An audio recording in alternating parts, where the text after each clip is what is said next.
The base you're looking at was built 4 million blocks out in the end dimension of the oldest Anarchy server in Minecraft. It has taken the record of largest end base ever built in the server's history, and it was constructed in just 1 year. But behind the base's beauty lies a tragic story. Building it and transporting materials millions of blocks out was a logistical nightmare for the builders. Falling into the void was a common occurrence, and to top it off, a potential griefer actually ended up extorting the group for their items in order to sell them for real-world money, all to keep the base's location a secret. Despite the builders' attempts to continue, it met its demise in the most unexpected way possible. So today, we're covering the history of Donphyr 28, the largest end base ever built on 2b2t. When I'm not chronicling the oldest Anarchy server, I'm immersed in War Thunder, a free-to-play epic military action game with countless historic land, sea, and air vehicles.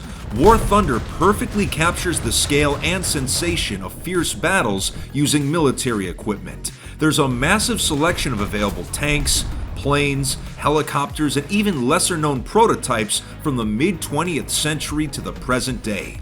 All vehicles in the game can even be upgraded and customized to fit your style and aesthetics. The recent Seek and Destroy update has added tons of new content and improvements, including 2 brand new maps, Mysterious Valley, where you can have intense air battles, and the Bering Sea, where naval warfare reigns supreme. Whether by land, sea, or air, there's a playstyle for everyone. Download War Thunder for free by using the link in the description.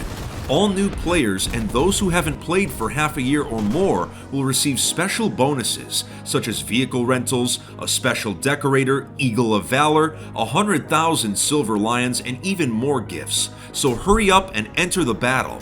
Thanks again to War Thunder for sponsoring today's video. So how did this massive base finally fall? Well, our story begins in 2023. One of the most well-known building groups on the server, Donphyr, found themselves in a tough situation. Their base at the time was one of many that fell victim to the Randar exploit, which tracked players' locations in real time. After an account named Munmap showed up at their base, it was destroyed a few days later. But Donphyr always rebuilds, which on Anarchy servers requires dedication and perhaps a little insanity. The player D-Loaded, who is the leader and organizer of the group, brought everyone together to decide where to build the next base. Since it was clear an exploit of some kind was active, the group decided to build in the end dimension, as historically, this has been the safest dimension to build in during exploits. It's the dimension with the least amount of players, and traveling in the end requires a lot of planning and gear. It's also just straight up dangerous, as a single lag spike can mean falling into the void even with elytra hacks. It was decided 4 million blocks out would be a safe distance from any potential griefers. So the initial builders took shulkers of gear and building materials and began their long journey, with the goal of creating the largest end base in the server's history. After a few days of traveling, they eventually found a suitable location millions of blocks out, and on June 22nd, 2023, work officially began. As a group, Donphyr has always numbered their bases in order, so this would be Donphyr 28. First, they began clearing off the end islands to make room for a castle, which would be their temporary headquarters, and eventually the main section of the base. It would be worked on while waiting for more players to arrive at the build site. Since there were 35 active builders in the group, having everyone travel at the same time didn't make a lot of sense. Plus, you still needed players to stay behind to transport materials from the overworld. So only a few accounts would make the journey at first, and the builders would just share these accounts based on who was active at certain times of the day. The system they used to transport materials millions of blocks required a lot of setup and 3 different Minecraft accounts, but worked extremely well. The first player that was already at the base would throw an ender pearl into a stasis chamber. They would then use a nearby gateway to teleport back to the main island. From there, materials from an overworld stash were dropped into an end portal by a second account, and would then appear at end spawn, where the first account would pick them up. Once they had been collected, a third account located back at the end base would activate the first account's ender pearl, bringing it back instantly with all of the materials in hand.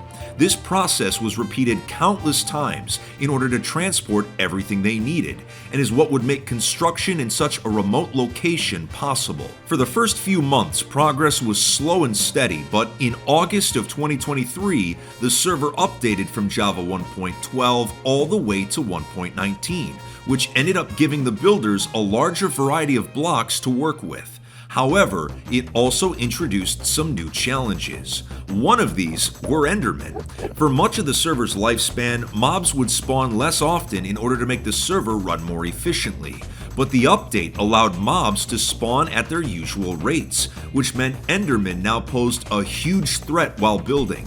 If aggravated, they could knock builders into the void, and they would also steal many natural blocks. So to combat this, all builders wore pumpkin heads to prevent the Endermen from getting angry. They would also use specific blocks as alternatives to natural ones so that Endermen wouldn't steal them constantly. There was also an issue of brown mushrooms the builders had planted growing out of control due to the end's lower natural light levels. It got to the point that it became a meme within the group. Falling into the void was also a constant threat, and the builders died a combined total of 37 times over the base's construction. That's 37 times someone had to travel back 4 million blocks. But even with these challenges, progress continued. Eventually, a screenshot of inside the main castle accidentally leaked, which let people know that Donfear was working on a new base. To throw people off, they took a group photo of the main section of the castle, but altered the image to make it seem like it was in the overworld instead of the end, in order to get base hunters looking in the wrong dimension. And this worked. Mostly. In my previous video, I talked about how the server update patched an old method of following chunk trails in order to find player locations. Well, we now know that privately, a few people actually figured out a new method that works in almost the same way. And of course, it still applies to the end dimension. So in April of 2024, Donfear received an unexpected visitor. A player named Senecott showed up at the base unannounced. He was a member of one of the largest item selling operations on the server, so he had likely been stash hunting to make a profit. He gave the builders an ultimatum: hand over their items or the base would be destroyed. Because it was not yet completed and Donfear was intent on taking the record, they decided to negotiate. They would hand over 50 double chests of shulkers from their overworld stash to buy his silence. And it worked.